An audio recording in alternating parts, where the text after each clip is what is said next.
So now ब्रैडकॉम group, अब देखिए आज ये बिल्कुल यहाँ पर सिनेरियो चेंज होता हुआ दिख रहा है। और यहाँ पर जो लगातार एक गिरावट जा रही थी, काफ़ी लंबे टाइम से हम देख रहे थे कि रेड कैंडल के अलावा कुछ देखने को नहीं मिल रहा था, लेकिन आज टूटे बाजार के अंदर अपर सर्किट लगता हुआ नजर आया ब्रैडकॉम ग्रुप के अंदर। और इसका रीजंस क्या है, कल के दिन हमारी बात हुई थी, उस बात को याद करिएगा तो आपको बहुत सारी बातें समझ में आएंगी। लेकिन ये रीजन क्या है, क्या कोई न्यूज़ आई है या फिर एक वैल्यू बाइंग हमें ब्रैडकॉम ग्रुप के अंदर अब देखने को मिलने लगी है। तो अभी अगर आप देखेंगे तो यहाँ पर आपको एएमओ ऑर्डर थोड़ा सा बेटर पोजीशन में दिखाई देगा। ऑलमोस्ट 5 लाख की यहाँ पर क्वांटिटी जो है ना वो देखने को लगी है। एएमओ ऑर्डर तो वैसे भी अगर आप देखें तो इतना ज़्यादा हम तवज्जो नहीं देते, लेकिन एक्चुअल में इस टाइम इंटरेस्ट को समझना इंपॉर्टेंट है, क्योंकि वॉल्यूम जो है ना वो इंक्रीज हो नहीं रहे हैं और बिल्कुल काउंटर जो है ना ये वो ठंडा पड़ चुका है।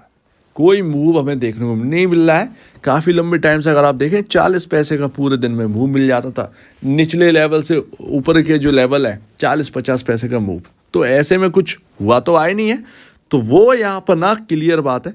अभी आज के दिन 1.33 करोड़ नंबर ऑफ शेयर्स में काम हो चुका है, अच्छी खासी क्वांटिटी है। लेकिन आज इतना खुश मत हुए। देखिए सबसे पहली बात कि कोई खबर है नहीं, कोई न्यूज़ नहीं है और यहाँ पर अभी तक कोई न्यूज़ का पता नहीं चला है। कुछ न्यूज़ यहाँ पर इंटरनेट पर नहीं पब्लिश हुई है, जिसकी वजह से अगर आप देखें तो ऐसा कुछ देखने को मिल रहा है। आप कह सकते हो कि यहाँ पर ना जो यूएस के अंदर एडटेक कंपनीज या कहें यहाँ पर जो एड प्लेटफॉर्म्स हैं उनके नंबर्स बहुत बेटर है। जैसे कि कल के दिन न्यूज़ आई थी कि फेसबुक ने अच्छा खासा रेवेन्यू जनरेट किया है, और बाकी यहाँ पर गूगल आप देख लीजिए तो गूगल का यहाँ पर अच्छा है, लेकिन गूगल क्लाउड में प्रॉब्लम आई है जिसकी वजह से स्टॉक क्रैश कर गया। ऑलमोस्ट 12% क्रैश डला हुआ है, तो वो एक अलग प्रॉब्लम है।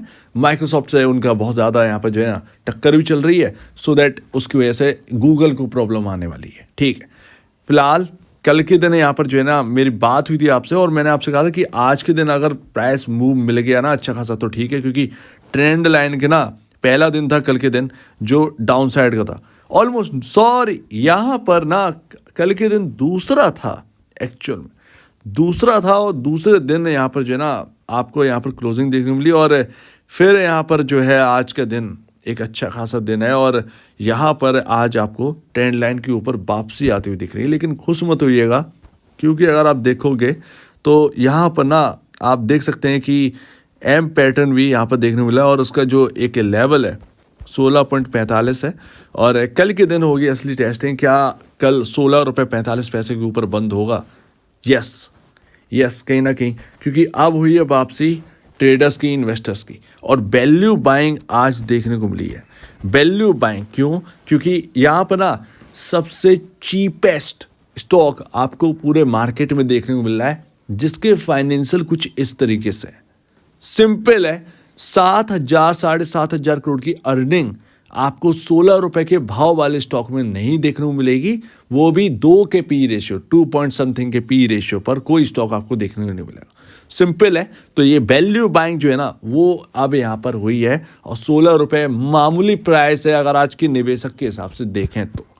जो भी दिक्कत है उनको अगर आप साइड भी कर दोगे उसके हिसाब से भी अगर आप देखो तो 16 रुपये एक बहुत ही पेनी स्टॉक, पेनी यहाँ पर कहना पीनट्स के हिसाब से यहाँ पर जो है ना लोग देखते हैं। सिंपल है, और इसमें कोई गलत बात नहीं है, कोई गलत बात नहीं है, और हम सब जानते हैं। और हमारी जो एक सोचने का तरीका है एज अ मेंटलिटी, अगर एक मेंटलिटी अगर आप देखें एज अ रिटेल इन्वेस्टर, तो 16 रुपये पीनट्स है।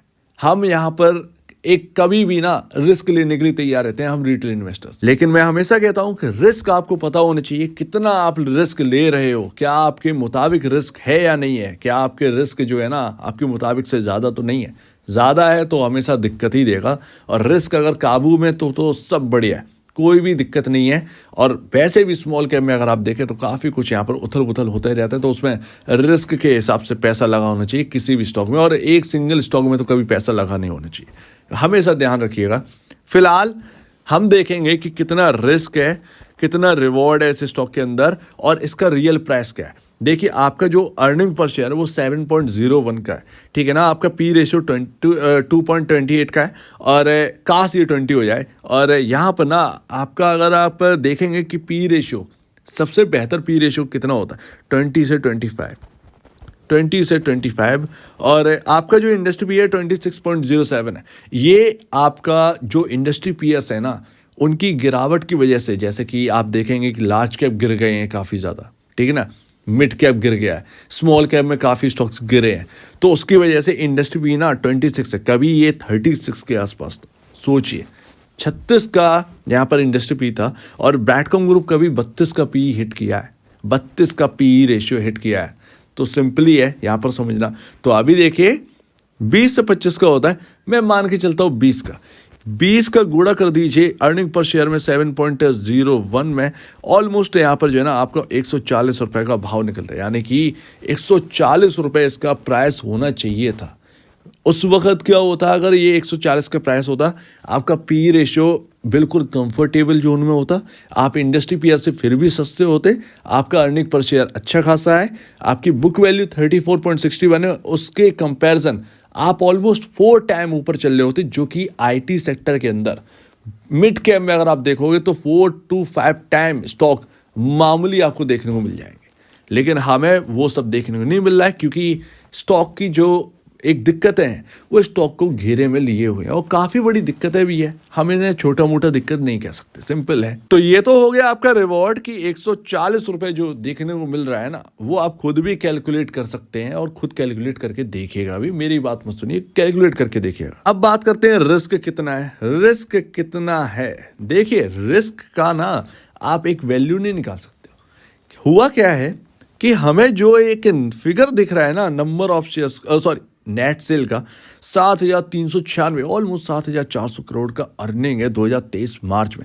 लेकिन अगर आप देखोगे तो ये डाउट में है, और ये डाउट में है, और जब तक ये डाउट क्लियर नहीं होगा ना, ये रिस्क है, यही तो रिस्क है आपको। और इसीलिए मैं आपसे कह रहा हूं कि आपका उतना ही इसमें पैसा लगा होना चाहिए जितना कि आप रिस्क ले सकें, चाहे नया निवेशक हो और चाहे पुराना निवेशक हो। हायर साइड जिसने खरीद रखा है, निवेशक का क्या है, एक एवरेज का ही रहता है स्ट्रेटजी। अगर आप एवरेज कर सकते हैं तो ठीक है, अगर आप नहीं कर सकते मत करिए। रिस्क ज़्यादा है और आपको लग रहा है कि एवरेज नहीं करना चाहिए, बिल्कुल दूर रहिए, सिंपल है।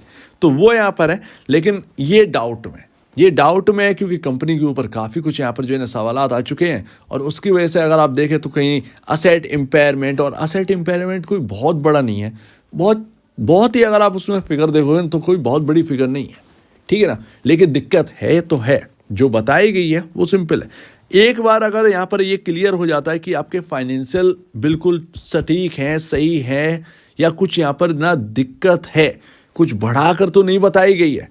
अगर कुछ बढ़ाकर बताई गई तो वो कितनी बताई गई है, और अगर यहाँ पर क्लीन चिट मिल जाता है फाइनेंशियल के ऊपर, किसी भी कंपनी हो या कोई दुकान भी अगर हो ना, उसके क्या इंपॉर्टेंट है, फाइनेंशियल अगर सब कुछ ठीक है तो फिर काय का दिक्कत, कोई तो आके उसको संभाल ही लेगा, सिंपल है। कर्ज है नहीं कंपनी के ऊपर, लेकिन बस यहाँ पर जो है ना जो रिस्क है वो बस इतना ही है। एक बार अगर ये क्लियर हो जाए तो फिर ठीक है। और जो नया निवेशक है अगर वो इस स्टॉक में पैसा लगा रहा है तो आपका सबसे बड़ा रिस्क यही है, बस सिंपल है, और इसी से सब कुछ टिका हुआ है। लेकिन अच्छी बात है क्या है, अच्छी बात है ये है कि आपका जो एफआईआईज हैं और आपके जो इंस्टीट्यूशनल इन्वेस्टर्स है इसके अंदर, भाई वो कौन है, वो है वैनगार्ड जैसे, जो कि लगातार शेयर्स बढ़ा रहे हैं ब्रैडकॉम ग्रुप के।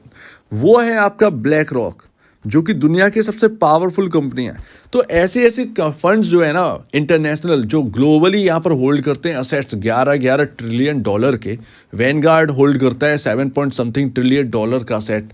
ये सब ट्रिलियंस ऑफ डॉलर के असेट होल्ड कर रहे हैं। इसका मतलब ये है कि कोई आंडू पांडू लोग नहीं है। ये हमें एक संकेत मिलता है, सिंपल है, इसको समझना। इतनी सारी दिक्कतें हैं, इतनी सारी दिक्कतों में तो यही लगता है कि भैया जहाँ पर अपने ने खरीदा है वहीं पर जो प्राइस है उतने पर ही शेयर डला रहने दो, कोई नई खरीदारी नहीं करेंगे इतनी दिक्कतों में, क्योंकि जो पैसा लगा है वो खुद ही डाउट में है कि मेरा पैसा बचेगा या नहीं बचेगा। ऐसे में ये जो कंपनियां हैं, जो फंड्स हैं, जो इंस्टीट्यूशनल फंड्स हैं, ये सब खरीदारी कर रहे हैं।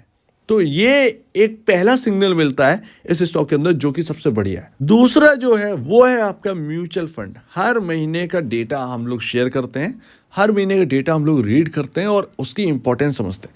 लगातार म्यूचुअल फंड जो है वो हिस्सेदारी यहाँ पर जो है ना बढ़ाने पर लगे हैं। तो ये दो सबसे मेन इंपॉर्टेंट जो डेटा पॉइंट्स हैं इस वक्त वो यहाँ पर समझ में आ रहे हैं, जो कि आपके सामने।